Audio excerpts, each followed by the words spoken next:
Listen to this podcast now on the Red Apple Podcast Network.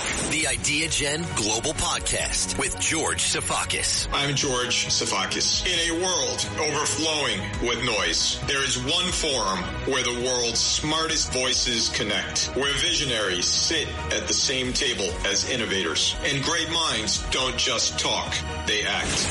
Download all of Red Apple Media's podcasts right now through your favorite podcast platform. Excuse me! Taxi! This is the 77 WABC minicast.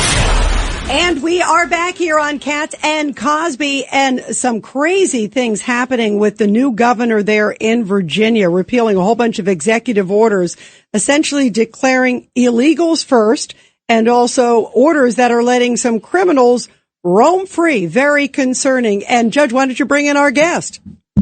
I'm very happy to bring back on our show Winsome Sears, the former Lieutenant Governor of the Commonwealth of Virginia. Winsome, it's good to talk to you again. How are you? Oh, I'm doing well, Judge. Hey, Rita. It's good to be on your show to talk about common sense. Oh, we're happy to have you. So let me just point out, I think it's just a matter of weeks before we have buyer's remorse in the Commonwealth of Virginia. What this new governor's done is she campaigned as a moderate. There was a real moderate, a real common sense candidate for governor. That was you. You lost to her. She promised moderation and common sense. So what is she going to do? She's going to what? Raise taxes, fix the Democrats and redistricting so Republicans are going to be marginalized in the House of Representatives.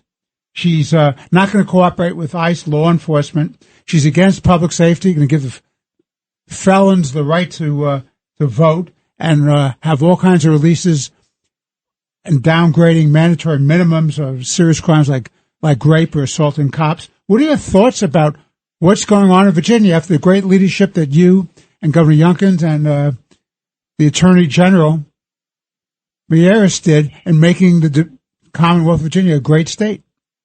You know, I think what you've done is read exactly what I told Virginians that Governor Abigail Spanberger would do. I told them exactly what you're saying. I'm talking about that she would give more protections to criminals, that, you know, we're talking about, again, no cash bail. I talked about she's going to have those who are illegally here stay here because she's not going to, you know, help ensure that ICE removes the worst of the worst criminals. I talked about your taxes are going to go up. We talked about energy policy that was not going to work because she was going to put us back in what's called the Regional Greenhouse Gas Initiative, which is a farce.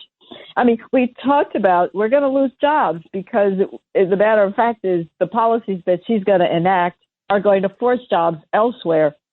But, you know, here we are. The media, the newspapers, they would always say that she is a moderate. They would always say the moderate congresswoman. That's what they would always say about her.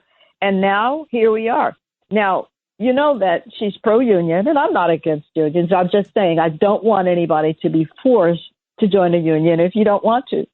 And that's what she's going to do. She says she's going to protect right to work. But when she was in Congress, what she did was to co-sponsor a bill to force unionization on every single state without any debate. So what she supports, though, is now project labor agreements, which, as you know, is the precursor to forcing everybody to join a union. You know, it's incredible. Just not going to work. It's incredible. By the way, you know, Lieutenant Governor Sears, we love you. You know, I wish I was saying governor because you are such your background and just your story is so inspiring. And I'm sure I'm going to be saying governor someday to you, maybe president someday to you, because you deserve it. You're terrific. Well, no, remember, I can't be president. I wasn't born in this beautiful. Oh, that's right. That's right. I just remembered that after I said that. That's right. That's right. But America has given us so many opportunities. I love America.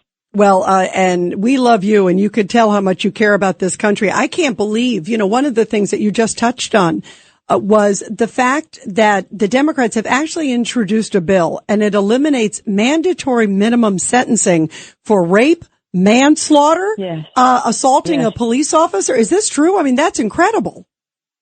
Oh, it's going to be part of our Constitution. If it passes, there is a constitutional amendment And it says exactly that. And by the way, you don't have to pay restitution to your victims. You don't have to meet any of the qualifications that for release that was part of your jail sentence, your prison sentence. I mean, there is no accountability. And so when we were sold this bill of goods that she was going to be a moderate, we knew better. And that's why I have to say we have to remember that Virginia is a blue state. It's not a red state. It's a blue state. And so we're always, behind when we start. But we need early money. You got to have that early money. And from what I hear, they were trying to send a message to D.C. or whoever. And so we have the results we have. Now they're all going to have to live under it. And those of us who have common sense are going to have to live under it for the next 4 years.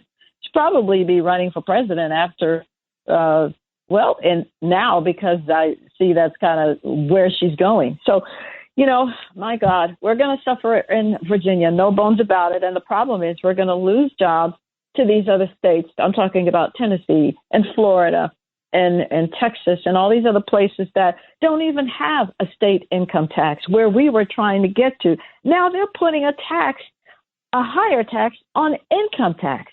You know how we got our taxes low? Because we created jobs which spread the wealth. These jobs came. People had jobs.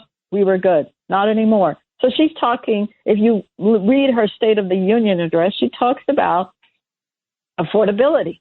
She's going to make this affordable, that affordable. But then you look at what they're actually doing, Don't believe what I say. Believe what I do. We know she has a voting record that always spoke otherwise, that she's not a moderate. In fact, some of her votes were even worse than AOC. Worse. She was to the left. Is that possible? Wow. Well, Winsome, it's just a delight to talk to you again. Yes. All of us here at WABC wish you well. We're all optimistic. You're going to have a great future. And the people of Virginia are going to wake up and say, give us Winsome. We need Winsome Sears as our governor. And I wish you weren't born in Kingston, Jamaica. I wish you were born in Jamaica, Queens. But we'll take you wherever we can get you, Winsome. We want you back in public office. It's only been 7 days. It's only been 7 days, and already there's buyer's remorse. Only been 7. God help us. It's going to be painful. Well, we got to have you back on again soon. We love having you here, Madam Lieutenant Governor. You're terrific. Always. Thanks, Winsome. Once one, always one. Thank you. Take care. Every week, the Payne family cuts straight to the real financial story. The one question, Bob, everyone's asking is, are we in an artificial intelligence bubble? You've been through boom and bust. What do you think? No hype, no myths. Just what actually matters to your money. Does feel very similar to what we experienced in the 90s. Where are we, though? Are we in 1995, 1997, 1999? Listen to the Pain Points of Wealth on the Red Apple Podcast Network.